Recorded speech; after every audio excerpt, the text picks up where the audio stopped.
everyone, it's Cleo here, and today I'm going to be talking all about the sun in astrology. Now, of course, we all know the sun as being the most important part of it. This is what we all know in sun sign newspaper columns. So, for example, if you're born between these two dates, you are a Leo, and you just are a Leo. It's not explaining that that's just the sun's placement and that there's all of these other planets involved. It doesn't explain any of that. You just are a Leo, and that's your forecast. Now, of course, while those kind of predictions are just too general to be accurate for anyone, there is a very good reason as to why the sun was chosen, and it's not just because it's so easy to calculate, it's not just because of that, it's because it is so important in a birth chart. But what you must keep in mind is that it's not the only important part of it. There is so much else at play, and it's just a part of it. The symbolism of picking out the sun as the most important part of astrology, of course, makes perfect sense. Our planet literally revolves around the sun.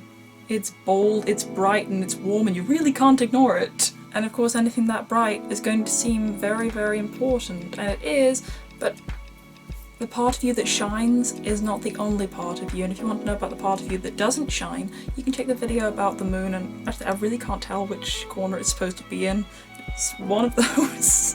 So while please remembering, you are not only a sun sign, we're going to talk about what the sun sign actually means. So while of course the sun is bright and important and special and the centre of our lives in that way, it's actually just one of billions of stars that aren't really much different to it at all. It's not really special or unique in the way we feel it is. But what's important to remember about that, and I think the symbolism is, that it's special to us. We need that particular star. It's special to us, and that's all that matters. It doesn't have to be special in all of the universe, because once it's special to you, it is special in all of the universe. Life is really subjective like that. Life is absolutely dependent on the sun, its warmth and its light.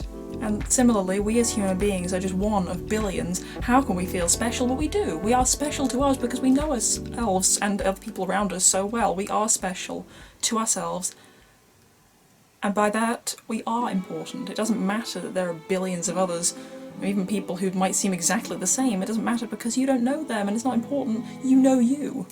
They know themselves, and they're special to themselves. You spend an awful lot of time with yourself, you might as well be special to you. This is magnified, of course, in Western culture, where we are encouraged to be quite egocentric, to really put ourselves first, to drive ourselves forward, to think of how to make our lives better, how to be unique, how to shine. This is all very solar. It's interesting, of course, with this idea of ego being a very solar issue, is that, of course, from Earth it appears that the sun is revolving around the Earth, and of course we know it's the other way around, but a lot of the time it doesn't stop us feeling that the world revolves around us. So if you understand yourself to be the Earth and everything else to be the sun, you're actually revolving around the sun, but it feels like the sun is revolving around you, and that is ego. The sun really contributes to our ego and its placement, and especially its aspect and house placement in your chart will give us clues as to how that's expressed, but it's what you're most likely to identify with. That's why so many people so strongly do identify with just their sun sign, and they can go for it, that the sun sign thing makes sense because they do so strongly identify with it. Of course,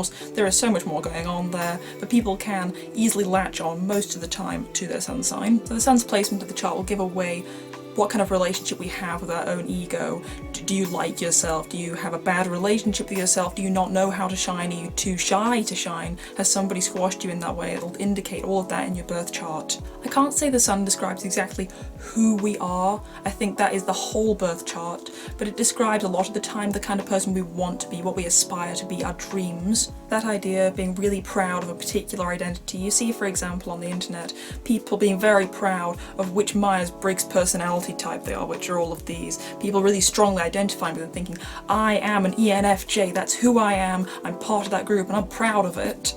And then even taking it to the length of ENFJs are better than all the rest of them, and of course not all people are like that, but it's a good example of, once again, these solar energies of having to be different, having to be important and special, having to have the sun revolve around you instead of the earth revolving around the sun. The sun's placement in the chart will indicate how and where we want to be recognised. And of course, in being recognised, our identity is reinforced, and it goes back to that ego. And I'm not saying ego is an entirely bad thing. We absolutely need that. Ego, at its absolute core, is just the idea that we are separate from other people.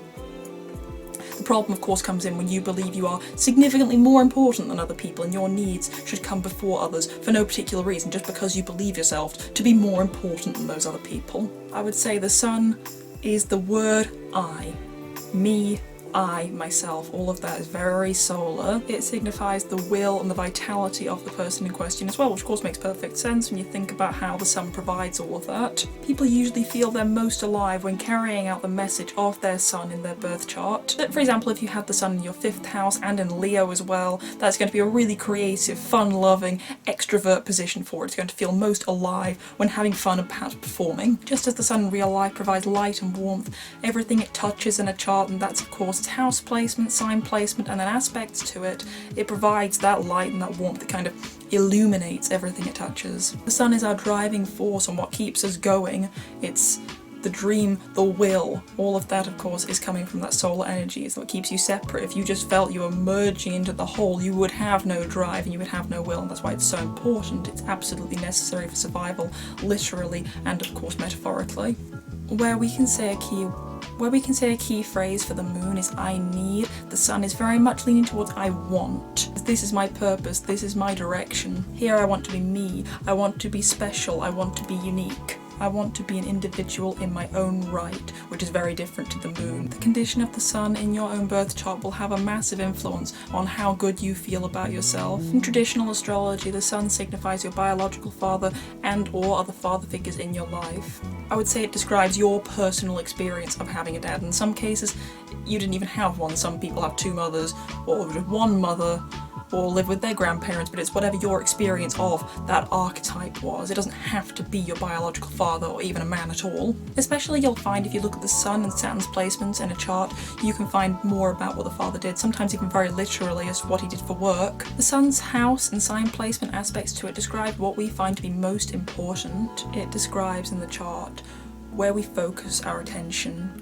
The area described by the houses and the signs may very well describe the area in real life we feel most comfortable in the limelight. Once again, in traditional astrology, and of course for heterosexual females, it describes the man in your life along with Mars. Even if she doesn't have a particular husband or boyfriend in her life, it can describe just her experience of men at large. Where the moon is concerned with the past and our roots, the sun is all about the future. Its placement and aspects will tell you the place you're heading to, not necessarily the way you started, which is why a lot of the time, especially our family, will associate us more with our moon signs, but the place we're heading, the place we want to be is our sun sign, and that's why a lot of the time people are easily identified with their sun sign, because it's who they want to be. A lot of the time the moon is more who you are to people who know you better, and then the people who really don't know you at all are most likely going to see your ascendant first. We also can say that each planet is said to rule over a different domain of the body, and of course the sun, what else would it rule but the heart?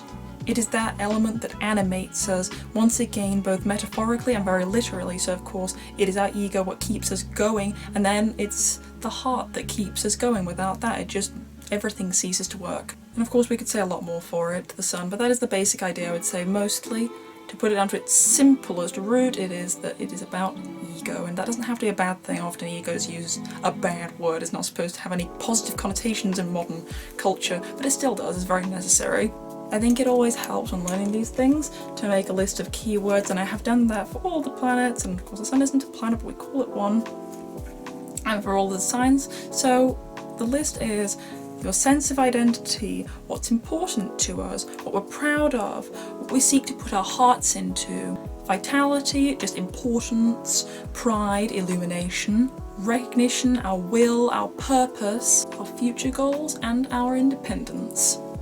And that is everything I have to say today about the sun. I'll be making a video soon about all of the sign and house placements and things, so you can understand it better for you personally, but I think it's really important to understand its root energy like that before we colour it, because I always say that all the planets are like a light and a different shape. So if we imagine the sun's shape to look like its symbol, and then we can imagine that the signs are a coloured glass, so let's say it's Gemini and it's light blue that's going over it, then we don't really get such an idea for it. Then we add the house on top, perhaps as the shape of the window, but I think it's good to understand all these layers and peel it back to understand the light that is the sun.